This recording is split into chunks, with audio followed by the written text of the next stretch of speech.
आज civil एव्हिएशनच्या राज्यमंत्र्याचा charge या ठिकाणी आम्ही घेतोय.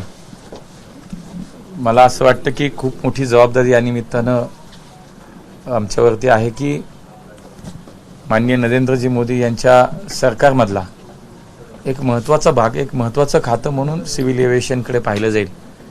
आज आमचे मंत्री नायडू साहेब आणि आम्ही दोघांनी या ठिकाणी चार्ज घेतला आहे. पुढच्या काळामधले निश्चितपणे देशातील या क्षेत्रामधले हे नक्की आव्हानं काय आहेत, नेमका मागच्या काही काळामध्ये जे खूप मोठ्या प्रमाणातलं काम या खात्याच्या मार्फत झालं आहे, साधारण तेच काम पुढे चांगल्या पद्धतीने नेण्याचा एक मानस आमचा आहे. आणि एक चांगली क्रांती मागच्या, मला असं वाटतं की 50 वर्षाचा जर काळ पाहिला तर 40 वर्षाचे नाही झालं, ते मागच्या 10 वर्षामध्ये या क्षेत्रामध्ये एक मोठी कामगिरी या देशात उभी राहिली. आणि आता तेच काम पुढे आम्हाला न्यायचं आहे. म्हणून एक या खात्याच्या मार्फत जी सेवा करायची संधी मिळाली आहे त्याचा पुरेपूर निश्चितपणे चांगलं काम करण्याचा प्रयत्न हा माझा नक्की राहील. 1.5 वर्षापूर्वीची गोष्ट आहे. साधारणतः तुम्ही महापौर होता आणि एका पुणे विमानतळाच्या एका प्रश्नासंदर्भात तुम्ही याच मंत्रालयात आला होता. आम्ही तुमचा बाईट घेतलेला होता. वाटलं होतं कधी त्याच मंत्रालयात आज मंत्री म्हणून कार्यभार स्वीकाराल, त्या खुर्चीवर बसाल?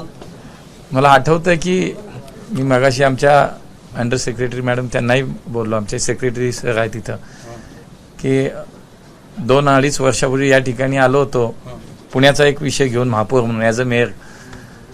तेव्हा काही स्वप्नातही काही संबंध नाही असं वाटण्याचं की इथं मी कधी या जागेवरती बसायला येईल किंवा या मंत्रालयाचा एक MOS म्हणून मला कधी चार्ज मिळेल. पण शेवटी हे मी मागेही म्हटलं की माझ्या पक्षात हे असं होतं की एक सर्वसामान्य कार्यकर्ता इथपर्यंत पोहोचतो, हे माझ्या पक्षातच होतं. आणि म्हणून माझ्या नेतृत्वाला, माझ्या पक्षाला मी धन्यवाद देईन, माझ्या पुणेकर जनतेला की ज्यांनी मला निवडून दिलं आणि इतकी मोठी संधी आज काम करायची, देशाची सेवा करायची संधी मिळते. इतकी देशसेवा मोठ्या प्रमाणात मला आज संधी मिळते की देशसेवा करायची. त्यामुळे खूप प्रामाणिकपणे खूप चांगलं काम करण्याचा माझा प्रयत्न नक्की आहे. प्रफुल्ल पटेल हे महाराष्ट्रातून केंद्रीय मंत्री होते तेव्हा सरकारी कंपनी एअर इंडिया विकावी लागली, असा इतिहास राहिलेला आहे. तुम्ही महाराष्ट्रातून मंत्री आहात, काय सांगता? मला असं वाटतं की मागच्या 10 वर्षामध्ये आपण जर पाहिलं तर पूर्णपणे हे सगळं बदललंय. हा खूप जुना विषय झाला. आज तुम्हाला सांगतो की इतक्या चांगल्या प्रकारे माननीय मोदीजींच्या नेतृत्वाखाली सिव्हिल एव्हिएशन या मंत्रालयामध्ये इतकं चांगलं काम चालू आहे आणि एक वेगळं वेगळं स्वप्न मला असं वाटतं की पूर्ण होताना दिसतं जनतेचं. अजून खूप काम करायचं आहे. आज चार्ज घेतलाय, त्याच्यामध्ये मलाही खूप अजून शिकायचं आहे. मी पहिल्याच टर्मला खासदार आणि लगेचच मंत्री, त्यामुळे नक्की या खात्याच्या अंतर्गत काय नेमकं स्ट्रक्चर आहे, काय नेमकं काम आहे, काय आपण जास्त काम कसं करू शकतो. मला असं वाटतं पुणे, महाराष्ट्र याच्यासोबतच देशाचंही काम आता करायला मिळतंय. हे माझं सौभाग्य आणि खूप चांगलं काम करेन. अण्णा, तुमच्या विभागाचे जे प्रमुख मंत्री आहेत त्या मी मगाशी येता गुगल करत होतो, ते तुमच्यापेक्षा लहान आहेत वयाने, सो तुम्हाला दोघांना कसं कॉम्बिनेशन करणार आहात? मला असं वाटतं माणूस वयापेक्षा कर्तृत्वावर लक्ष दिलं पाहिजे. त्यांचं कर्तृत्व मोठं आहे. एवढ्या कमी वयात त्यांनी खूप चांगलं काम केलं. 10 वर्षे ते या ठिकाणी खासदार म्हणून काम करतायत आणि मलाही आनंद की एक माझे तरुण सहकारी त्यांच्याबरोबर मला काम करायचं आहे. आणि आमच्या दोघांचं ट्युनिंग खूप चांगलं आहे. आम्ही मागच्या जे काही 5-6 दिवसामध्ये अनेक वेळा आम्ही एकमेकाला भेटलो.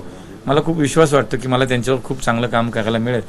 आणि शेवटी ही सिस्टीम आहे. सिस्टीममध्ये असं जर तुम्ही इथं नाही कुठल्याही सिस्टीममध्ये जरी पाहिलं तरी शेवटी वयापेक्षा टॅलेंटला, कर्तृत्वाला महत्त्व आहे. त्यामुळे ते त्यांच्या टॅलेंटनुसार, कर्तृत्वानुसार इथपर्यंत आलेत. मला आता काम सुरू करायचं आहे. शेवटचा प्रश्न, पुरंदर एअरपोर्टचा प्रश्न मोठा आहे, तुम्ही त्यासाठी प्रयत्नशील कधीपर्यंत पूर्ण होईल? मला असं वाटतं पुण्याच्या विषयासाठी, म्हणजे पुणे आणि महाराष्ट्र म्हणून एक 2-3 विषय हे निश्चितपणे त्याला अग्रस्थान दिलं पाहिजे प्रायोरिटीवरती.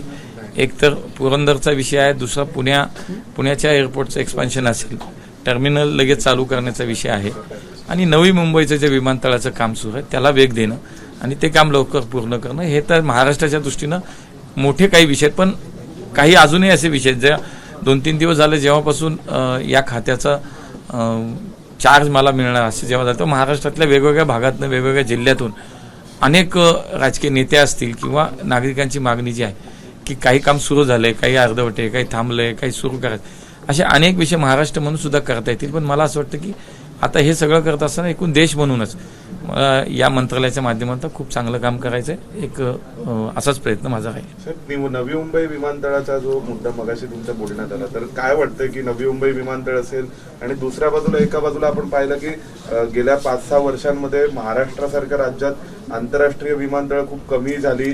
चिपीचं विमानतळ रत्नागिरीचं आहे, त्याचे हजारो प्रश्न आहेत, तिथे विमान उड्डाण घेत नाही. तर या सगळ्याच्या दृष्टीने मुद्दामून म्हणून महाराष्ट्रातील मंत्री निवडले गेलेत का काही खास लक्ष देण्यासाठी महाराष्ट्राकडे?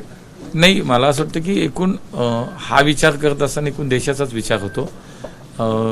जेव्हा राज्यमंत्री म्हणून मला असं वाटतं की जबाबदारी असेल की केवळ महाराष्ट्रापुरती नाही, पण महाराष्ट्रातले विषय हे निश्चितच माझ्यासाठी अग्रस्थानीच असतील. कारण ते विषय मला पहिले मार्गी लावलेच पाहिजेत. कारण त्या जनतेची अपेक्षा आहे, लोकांची अपेक्षा नक्की ती असणार आहे. देशाचं काम करत असताना निश्चितपणे महाराष्ट्राच्या कुठल्याही विषयाकडे दुर्लक्ष होणार नाही. अण्णा, एक शेवटचा परिस्थितीमध्ये कोकण असो किंवा पश्चिम महाराष्ट्र असो, या ठिकाणी धावपट्ट्या नाहीयेत. कोकणामध्ये कालही काही माझ्या अधिकाऱ्यांशी बोलणं झालं की उदाहरणार्थ आपण पश्चिम महाराष्ट्र ज्यावेळेस कोल्हापूर, सांगली सारख्या ठिकाणी महापूर येतो आणि त्यावेळेला सुद्धा आपण पाहिलं की अशा वेळेला सुद्धा खूप प्रॉब्लेम होतात. आपल्याला जे काही आपत्ती व्यवस्थापनाचा विषय आहे, म्हणजे समजा NDRF सारख्या टीम्स आणि त्यांच्या मदत कार्याला जेव्हा अडथळे निर्माण होतात तेव्हा या गोष्टींचा विचार प्राधान्याने झाला पाहिजे. त्यामुळे कोकण असेल, पश्चिम महाराष्ट्र असेल, या सगळ्या भागामध्ये याची व्यवस्था निश्चितपणे झाली पाहिजे. हा प्रयत्न नक्की आहे. अण्णा, एक राजकीय प्रश्न. मनसेचा तुमच्या विजयामध्ये खूप महत्वाचा वाटा असल्याचं बघायला मिळालं. तर राज ठाकरेंनी तुमच्यासाठी सभा देखील घेतली होती लोकसभेसाठी.